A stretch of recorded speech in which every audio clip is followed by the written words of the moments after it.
pull the slack on the left. Careful, you! He's moving! Lift it now!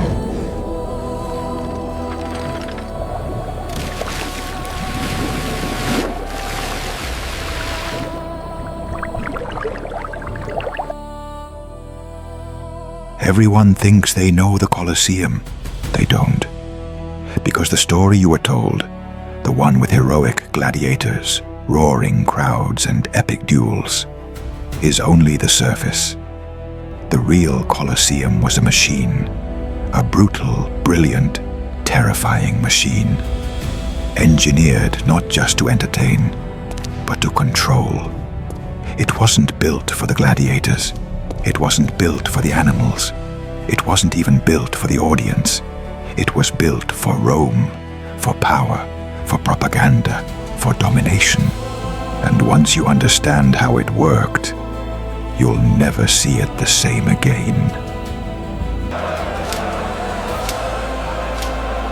Picture Rome in the 1st century, EAD. Marble everywhere, temples rising like mountains, the smell of incense, iron, sweat, and burning offerings. In the middle of this world, Vespasian orders the construction of the greatest amphitheater ever attempted. Why? Not for art, not for culture, for revenge. The ground where the Colosseum stands once held the artificial lake of Emperor Nero's private palace, a symbol of tyranny. By draining the lake and building the Colosseum on top of it, the Flavian dynasty sent a message. This land no longer belongs to a mad emperor. It belongs to the people. It was the greatest PR stunt in history. But behind the smiling propaganda was an iron fist.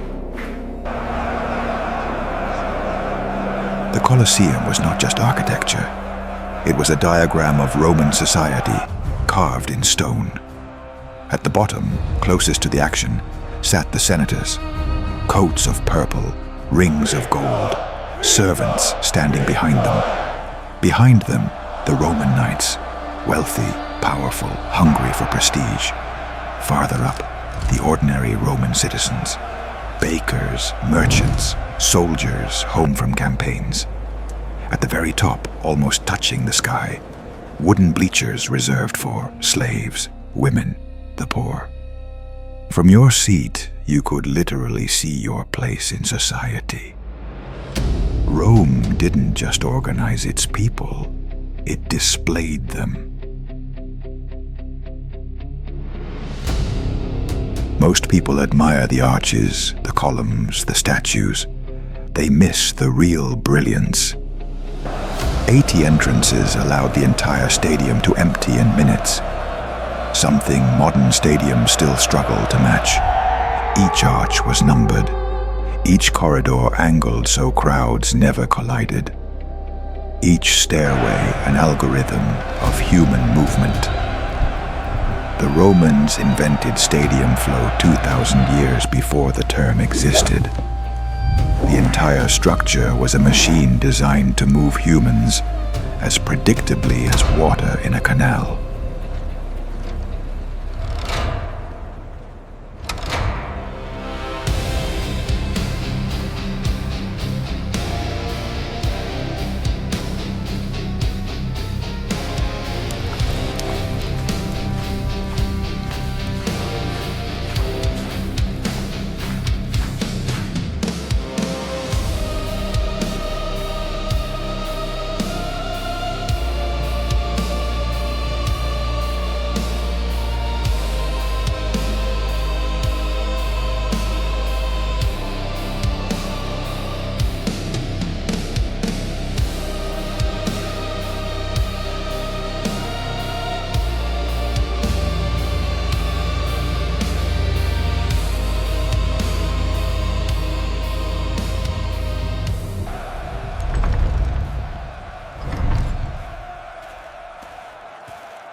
Now we go below.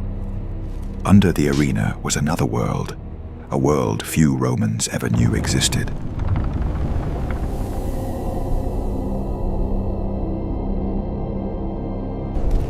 hypogeum, built by Emperor Domitian, was a labyrinth of cages, rails, tracks, elevators, pulleys, counterweights, trapdoors, hidden corridors, and narrow stone walkways. 2 whole stories of machinery powered purely by human muscle. 28 elevators, 8 men required for each, sometimes more. The workers lived in darkness, heat, dust, and sweat, breathing the stench of animals and damp stone for hours. Above them, the crowd cheered. Below, the Empire worked. Under the Colosseum, the real engine of the Empire was hidden. Not the crowds, not the gladiators, but the hypogeum, a 2-level maze of corridors, cages, pulleys, and elevators. Down here, everything sounded different. Chains scraping, ropes tightening, wood creaking under tension, animals growling in the dark. 28 wooden elevators stood ready, each powered by teams of exhausted men turning capstans by hand. No light, no glory, only sweat, heat, and pressure. Every mechanism had to work perfectly. Ropes thick as arms, reinforced beams, iron brackets, counterweights hidden behind stone, trapdoors timed to the second. A mistake meant disaster. So workers used signals, hand gestures, rope tugs, short whistles, like soldiers in a silent army. To the crowd above, everything looked chaotic. To the men below, everything was choreography. Nothing in the arena just appeared. Every surprise was engineered, every reveal planned. The Colosseum wasn't a theater of chance. It was a machine designed to control chaos itself.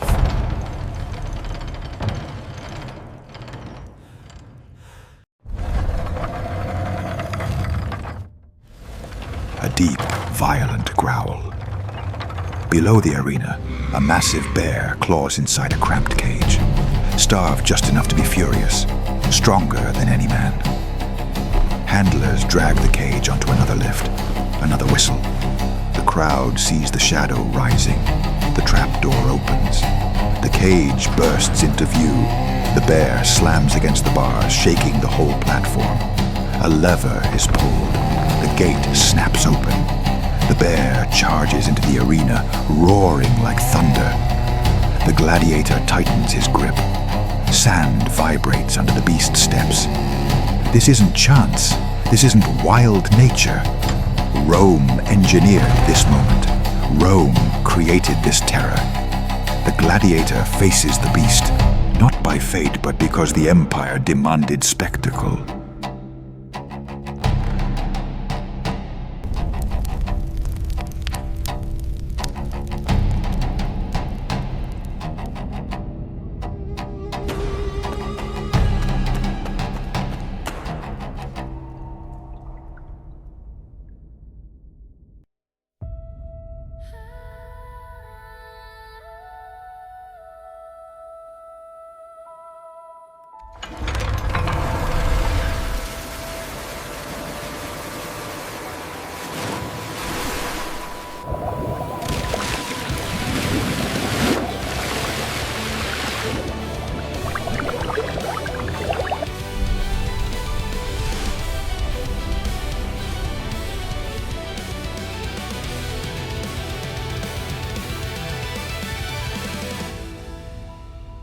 Before the hypogeum existed, the arena had a completely different secret.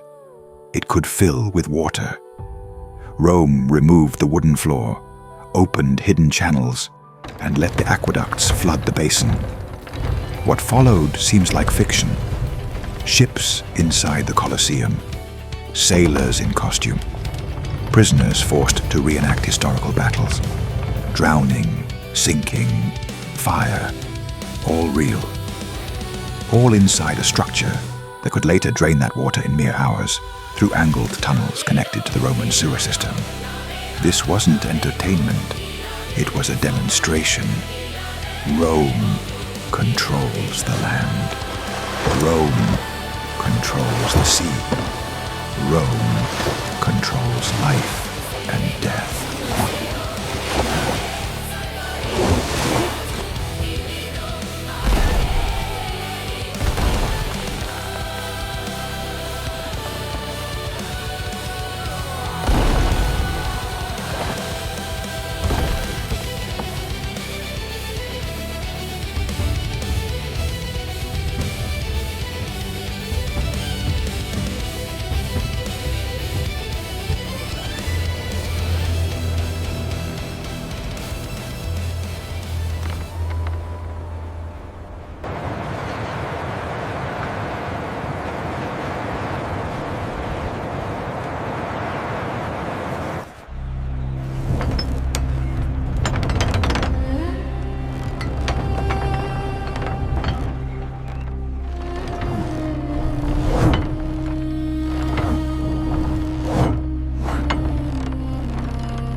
look up.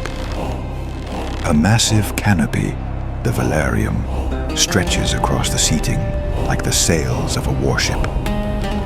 200 sailors from the Imperial fleet controlled it from towers outside the Colosseum.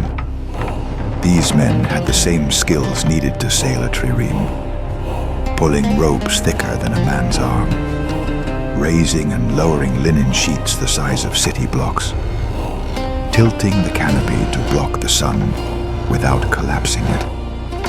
When spectators looked up, they saw shade. What they didn't see was naval engineering adapted for stone warfare.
Heave! Keep the rhythm! Tighter on the ropes to the east.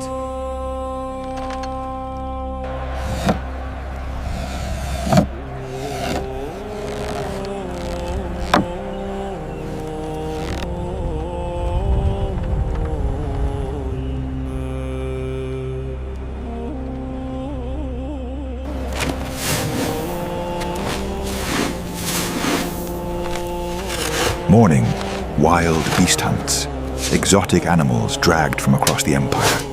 Elephants, tigers, bears, crocodiles. Midday, executions. Criminals reenacting myths as punishment, often staged with dramatic props lifted from the hypogeum.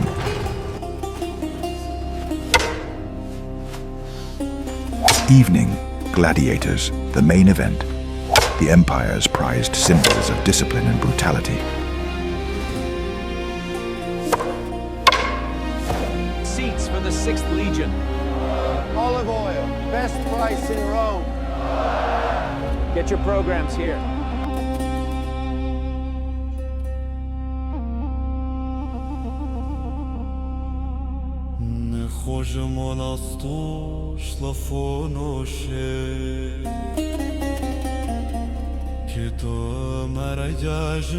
Behind the scenes, more people worked backstage at the Colosseum than in many modern theaters. Animal handlers, architects, woodworkers, riggers, doctors, signal officers, stage designers, mariners, slaves, engineers, fire crews, and guards. The Colosseum wasn't a stadium. It was a city beneath a stadium.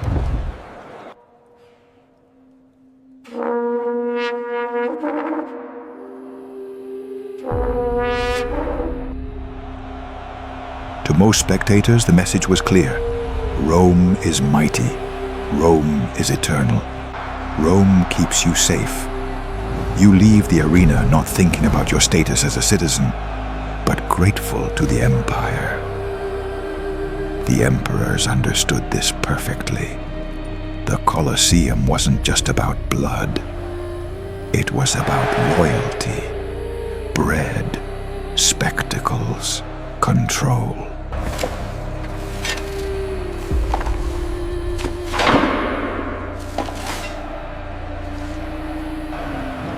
Earthquakes, lightning strikes, fires, looting, medieval stone thieves, centuries of neglect. Yet the skeleton survives, because Rome didn't build the Colosseum from stone. They built it from genius. But now, you know its secrets. The tunnels, the traps, the machines, the illusions. and the truth the empire never wanted you to see. Rome didn't rule through strength. Rome ruled through engineering, psychology, and spectacle.